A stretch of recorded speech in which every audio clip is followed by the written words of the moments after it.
ಪ್ರಥಮವಾಗಿ ಪರಮಪೂಜ್ಯ ಸ್ವಾಮೀಜಿಯವರು ಯಾವೊಂದು ಸ್ವಾತಂತ್ರ್ಯ ಪೂರ್ವದಲ್ಲಿ ಈ ದೇಶದಲ್ಲಿ ಇದ್ದಂಥದ್ದು 3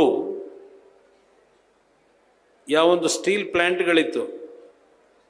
ಅದರಲ್ಲಿ ಈ ಒಂದು ಉಕ್ಕಿನ ಕಾರ್ಖಾನೆ ಕೃಷ್ಣರಾಜ ಒಡೆಯರ್ ಅವರ ಒಂದು ದೂರದೃಷ್ಟಿಯಿಂದ ವಿಶ್ವೇಶ್ವರಯ್ಯನವರ ಹೆಸರಿನಲ್ಲಿ ಈ ಒಂದು ಕಾರ್ಖಾನೆಯನ್ನು ಏನು ಪ್ರಾರಂಭ ಮಾಡಿದರು. ಕೇವಲ 3 ಕಾರ್ಖಾನೆಗಳಿತ್ತು.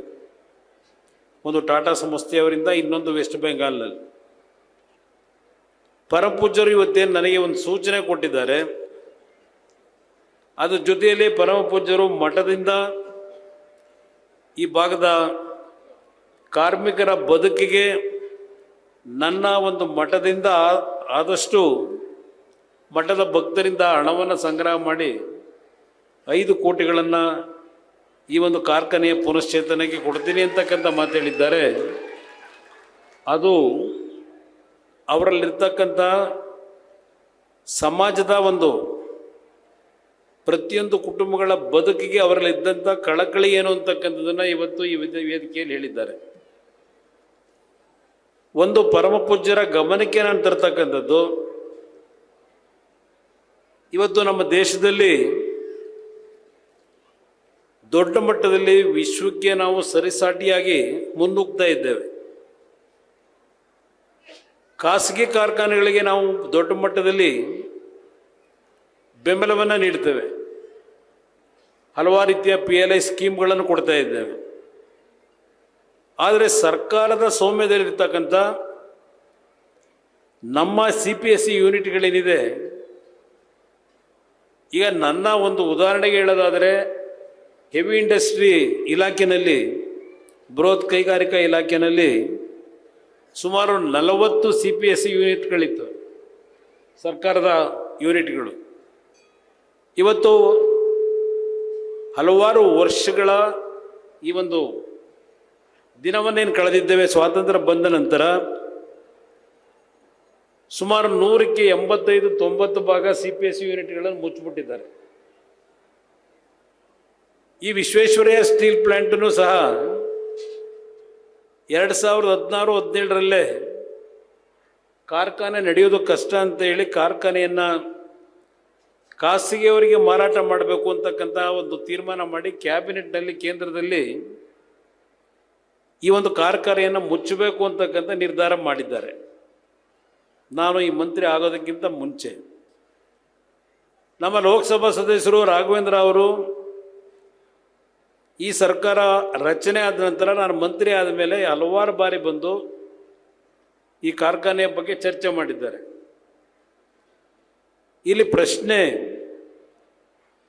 ಕೇಂದ್ರ ಸರ್ಕಾರದ ಬರುವ ಭಾನುವಾರ ಬಜೆಟ್ನ ಒಂದು ಮಂಡನೆ ಏನಿದೆ, 2026-27ನೇ ಸಾಲಿನ ಆರ್ಥಿಕ ಅವಯವವನ್ನು ಮಂಡನೆಯನ್ನು ಮಾಡ್ತಾರೆ, ಅವಯವವನ್ನು.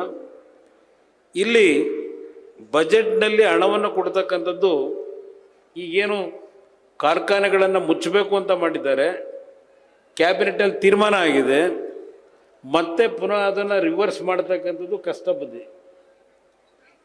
ಆ ಹಿನ್ನೆಲೆಯಲ್ಲಿ ನಾನು ಮಂತ್ರಿ ಆದ ಮೇಲೆ ಬಹುಶಃ 3 ಬಾರಿ ಬಂದಿದ್ದೇನೆ ಭದ್ರಾವತಿಗೆ, ಸಭೆಗಳನ್ನು ಮಾಡಿದ್ದೇವೆ. ಈಗಾಗಲೇ ಕೇಂದ್ರದಲ್ಲಿರ್ತಕ್ಕಂಥ ನಮ್ಮ ಒಂದು ಇಲಾಖೆಗೆ ಸಂಬಂಧಪಟ್ಟಂಥ ಸ್ಟೀಲ್ ಅಥಾರಿಟಿ ಆಫ್ ಇಂಡಿಯಾ ಅಂತಕ್ಕಂಥ ಮತ್ತೊಂದು ಉಕ್ಕಿನ ಕಾರ್ಖಾನೆಗಳನ್ನು ನಡೆಸ್ತಾ ಇರ್ತಕ್ಕಂಥ ಒಂದು ಸಮೂಹ ಏನಿದೆ, ಅಲ್ಲಿ ಈಗಾಗಲೇ ನಾನು ಚರ್ಚೆಯನ್ನು ಮಾಡಿ ಇಲ್ಲಿ ಈ ಒಂದು ಕಾರ್ಖಾನೆಯ ಪುನಶ್ಚೇತನಕ್ಕೆ ಮೊದಲನೇ ಹಂತದಲ್ಲಿ 5,000 ಕೋಟಿ ರೂಪಾಯಿಗಳನ್ನು ಈ ಒಂದು ಕಾರ್ಖಾನೆಯ ಪುನಶ್ಚೇತನಕ್ಕೆ ಕೊಡಬೇಕು ಅಂತಕ್ಕಂಥ ನಿರ್ಧಾರ ಮಾಡಿದ್ದೇವೆ. ನಿಮ್ಮ ಗಮನಕ್ಕೆ ತರ್ತಾ ಇದ್ದೇನೆ ಬುದ್ಧಿಯವರೇ. ಅದಕ್ಕೆ ನಾನು ಕೇಂದ್ರ ಸರ್ಕಾರದ ಬಜೆಟ್ನಲ್ಲಿ ಇಲ್ಲ, ಕೇಂದ್ರ ಸರ್ಕಾರದಿಂದ ಹಣವನ್ನು ಕೇಳ್ತಾ ಇಲ್ಲ ಬುದ್ಧಿಯವರೇ.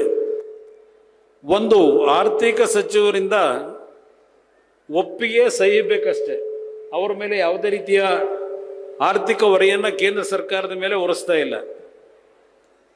ಮೊದಲನೇ ಹಂತದಲ್ಲಿ 5,000 ಕೋಟಿ ರೂಪಾಯಿಗಳನ್ನು ನಾವೇನು ವಿನಿಯೋಗ ಮಾಡ್ತಾ ಇದ್ದೇವೆ.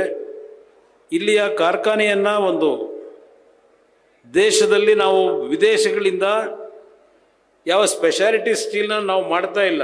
ದೇಶದಲ್ಲಿ ವಿದೇಶದಿಂದ ನಾವಿವತ್ತು ಇಂಪೋರ್ಟ್ ಏನು ಮಾಡ್ಕೋತಾ ಇದ್ದೇವೆ. ನಮ್ಮ ದೇಶದಲ್ಲೇ ಈ ಒಂದು ಸ್ಪೆಷಾಲಿಟಿ ಸ್ಟೀಲನ್ನು ತಯಾರು ಮಾಡ್ತಕ್ಕಂಥದ್ದಕ್ಕೆ ನಮಗೊಂದು ಅವಕಾಶ ಕೊಡಿ ಅಂತೇಳಿ ಪ್ರಧಾನಮಂತ್ರಿಗಳಿಗೂ ಭೇಟಿ ಮಾಡಿ ಮಾತನಾಡಿದ್ದೇನೆ. ಪ್ರಧಾನಮಂತ್ರಿಗಳು ಸಕಾರಾತ್ಮಕವಾಗಿ ಸ್ಪಂದಿಸ್ತಕ್ಕಂಥದ್ದಕ್ಕೆ ಈಗಾಗಲೇ ಮನಸ್ಸು ಮಾಡಿದ್ದಾರೆ ಅಂತಕ್ಕಂಥದ್ದನ್ನು ಪರಮ ಪೂಜ್ಯರ ಗಮನಕ್ಕೆ ತರಲಿಕ್ಕೆ ಬಯಸ್ತಾ ಇದ್ದೇನೆ. ಅದರಿಂದ ಇದರಲ್ಲಿ ಯಾವುದೇ ರೀತಿಯ ಸಂಶಯ ಬೇಡ. ಬುದ್ಧಿಯವರಿಗೆ ಹೇಳ್ತಕ್ಕಂಥದ್ದು ಮತ್ತು ಇಲ್ಲಿಯ ಕಾರ್ಮಿಕ ವರ್ಗ, ಭದ್ರಾವತಿಯ ಮಹಾಜನತೆಗೆ ಹೇಳ್ತಕ್ಕಂಥದ್ದು, ನನ್ನ ಮೊದಲನೇ ಆದ್ಯತೆ ಈ ಒಂದು ಕಾರ್ಖಾನೆಗೆ ಒಂದು ಮರುಕಲ್ಪವನ್ನು ಕೊಡಬೇಕು ಅಂತಕ್ಕಂಥದ್ದೇನಿದೆ. ಈಗಾಗಲೇ ಆಂಧ್ರ ಪ್ರದೇಶದಲ್ಲಿ ವಿಶಾಖಪಟ್ಟಣದಲ್ಲಿದ್ದಂಥ ಒಂದು ಅತ್ಯಂತ ದೊಡ್ಡ ಕಾರ್ಖಾನೆ, ಉಕ್ಕಿನ ಕಾರ್ಖಾನೆ, ಅದನ್ನು ಖಾಸಗಿಯವರಿಗೆ ಮಾರಾಟ ಮಾಡಬೇಕು ಅಂತಕ್ಕಂಥ ತೀರ್ಮಾನಗಳಾಗಿತ್ತು.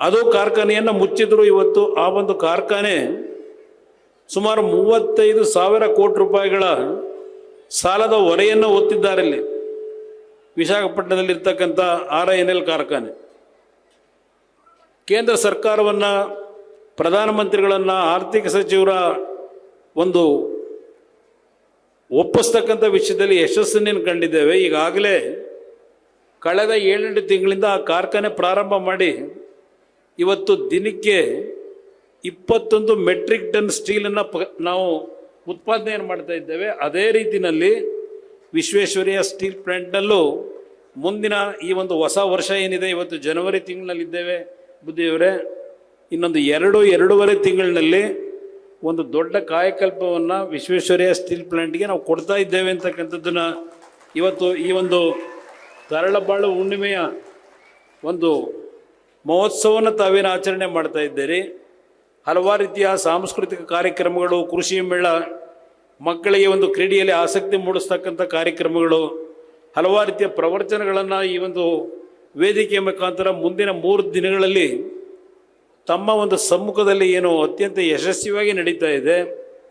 ಈ ಸಂದರ್ಭದಲ್ಲಿ ತಮ್ಮ ಈ ಒಂದು ಸೂಚನೆ ಏನಿದೆ, ನಮಗೇನು ಸಲಹೆ ಕೊಟ್ಟಿದ್ದೀರಿ, ಆ ಸಲಹೆಯನ್ನು ಕಾರ್ಯರೂಪಕ್ಕೆ ತರ್ತಕ್ಕಂಥದ್ರಲ್ಲಿ ಪ್ರಾಮಾಣಿಕವಾಗಿ ನಿಮ್ಮ ಮಾತಿಗೆ ನಾವು ಗೌರವವನ್ನು ಸಲ್ಲಿಸ್ತೀವಿ ಅಂತಕ್ಕಂಥ ಮಾತನ್ನು ಈ ಸಂದರ್ಭದಲ್ಲಿ ಈ ಒಂದು ಸಭೆಯಲ್ಲಿ ಪರಮ ಪೂಜ್ಯರ ಗಮನಕ್ಕೆ ತರಲಿಕ್ಕೆ ಬಯಸ್ತಾ ಇದ್ದೇನೆ.